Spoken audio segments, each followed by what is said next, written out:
Bar for bar album reviews, Sadistik and Kno, Bring Me Back When the World is Cured. Bring Me Back When the World is Cured is the latest collaborative project from Sadistik and Kno, following their previous project, Phantom Limbs, which dropped back in 2015 or so. So it's been a little while since the two have released something together in terms of a full project, but it's almost as if they dropped Phantom Limbs and immediately got to working on this one because they haven't missed a beat at all. This project is a little bit longer at 18 tracks and just under an hour runtime, but that's not a bad thing at all. It just flies by. With this album, and with every other album, the first place to look at is the title, Bring Me Back When the World is Cured. At first, you could think of it as a commentary on the pandemic, just strictly that, because of the cured part. Like, I don't want to be around until everything's fixed with that. But you could take it a step further, and based on everything else that's been happening over these past, 2 years or so, there's a lot to be like, alright, no, I'm gonna just dip for a little bit and let me know when everything's fixed, sort of thing. Because we're kind of in this weird dystopian world right now where, everyone's starting to recognize it, I guess you could say. It's not like it hasn't been like this, it's just more in your face about it.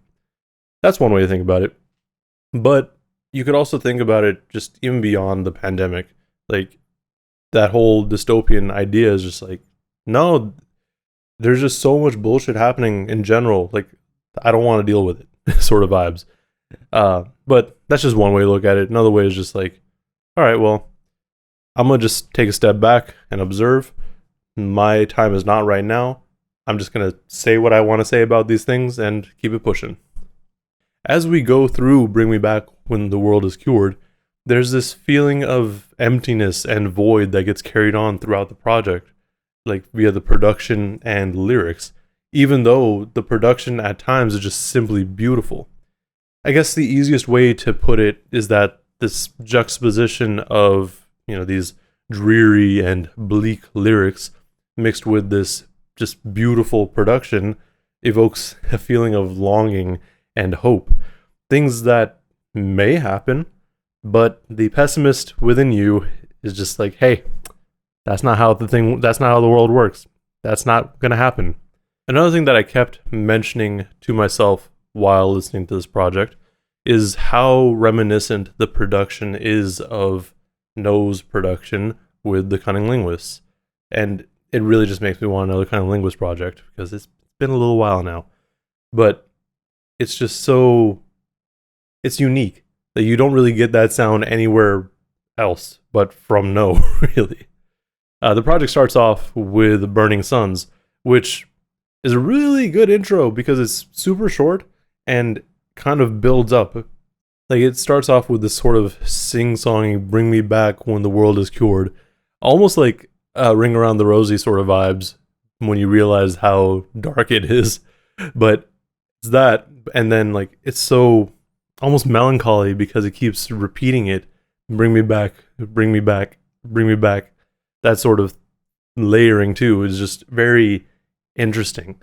Also, when Sadistik comes in, the vocal layering is very unique, and it just really adds to this whole vibe of Bring Me Back When the World is Cured. Getting into the rest of the project and going off of the Cunning Linguists, we do get a feature from Natty on the track Mothlight, which is just a really dope track as well. And it's fun too because towards the end of Sadistik's verse, we get this shift in vocal inflection, which it's like he's just playing around with his voice, but also it's just it's not what you would expect from him. Because if you're listening through this project, you're like, oh, he's just so dark and depressing, and then you get him turning his vocals just a little bit up, just squeaking out a little more, and it's just like, oh, that's cool. Speaking of features, they continue with Disappear, where we have verses from Gifted Gab and Mibs, both of whom just deliver really solid verses on the Smokin' Joint.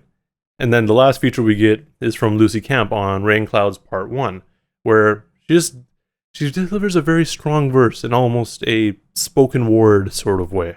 One of the singles for this project Where You Want Me is a bit of a departure overall from the doom and gloom that we've been getting throughout this project.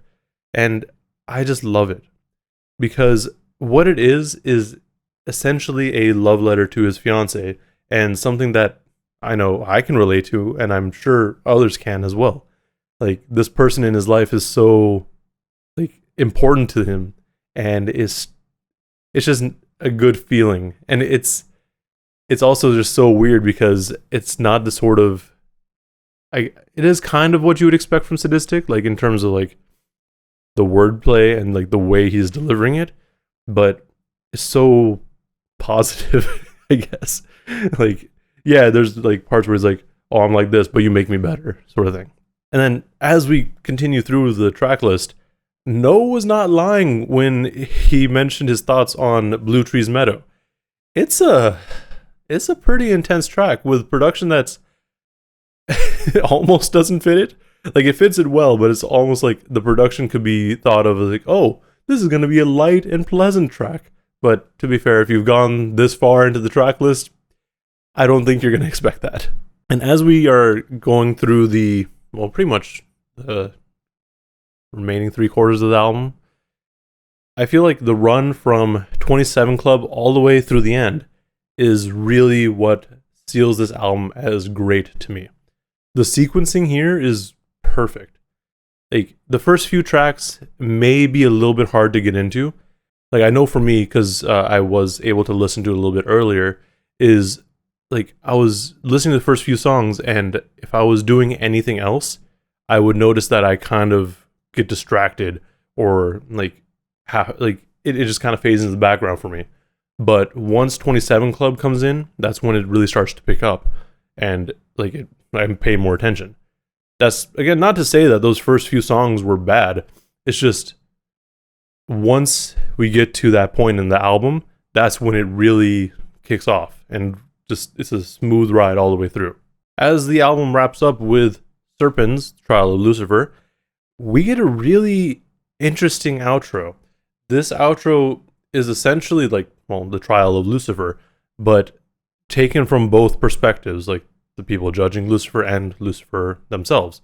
Like, it's just really interesting because Sadistik's like rapping from both perspectives with a vocal change, and it's not something that I feel like we get often. Like, yeah, the subject matter could be really whatever. Like, I mean, the idea of Lucifer, it's cool, and people talk about it often, but this is a more unique approach to it. And it's something that you could definitely do poorly and incorrectly. Like, there are definitely times where, oh, they're going to rap from two different perspectives, and it's just corny. But in this case, it worked really well. Plus, just having the different vocals for the people judging him, and then Lucifer themselves, like, it just worked really well.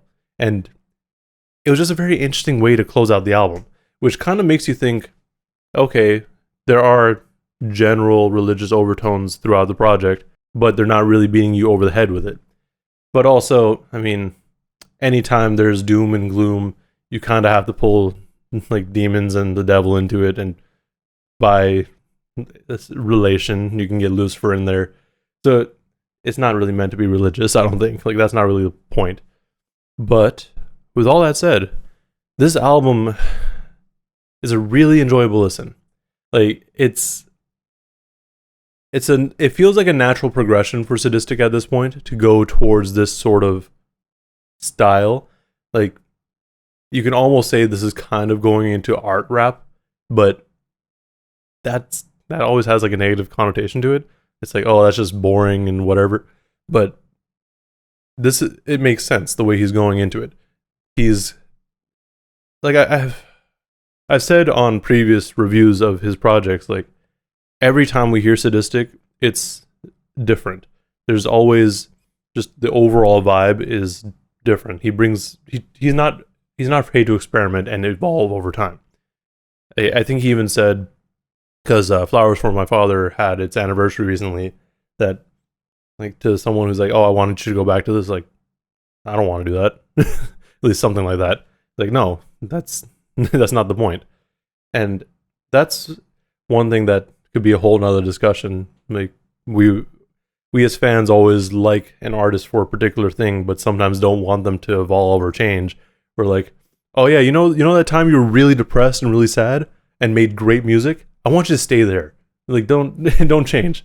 But I'll get into that at another time. That's a little irrelevant at the moment. But with this album, I really enjoyed it. It's definitely, I would say it's an essential listen if you're at all interested in Sadistik. I mean, I think that's kind of expected just because I feel like the fan base generally says like Phantom Limbs is one of the better projects. Not to say that any of them is bad, but they really rank that one highly. So, I mean, it's like, why would you not listen to this one? Like, it's just natural progression, right? My favorite tracks on this project are 27 Club, Where You Want Me, Blue Tree Meadow, Quietus, and God Mode. That's all I've got for this review. I could definitely go into every track in detail. I know when I started to listen to this, I was on the plane and I was just taking notes. Like, there were so many notes just off of one song. Like, there's a lot to get into with this album, but you don't need to hear me sit and talk about it in an album at length unless you really want it. So let me know in the comments below what you thought of this album and if you want me to go even more in depth, because with Sadistik's music, it's literally poetry. Like, there's so many metaphors, so many references, so many ways to interpret what he's saying. It's you can't really put it into a 10 to 20 minute review video. But with all that said, let me know what you thought of the project. Like and subscribe if you want to see more content and reviews like this. Thank you for watching, and please stay safe out there.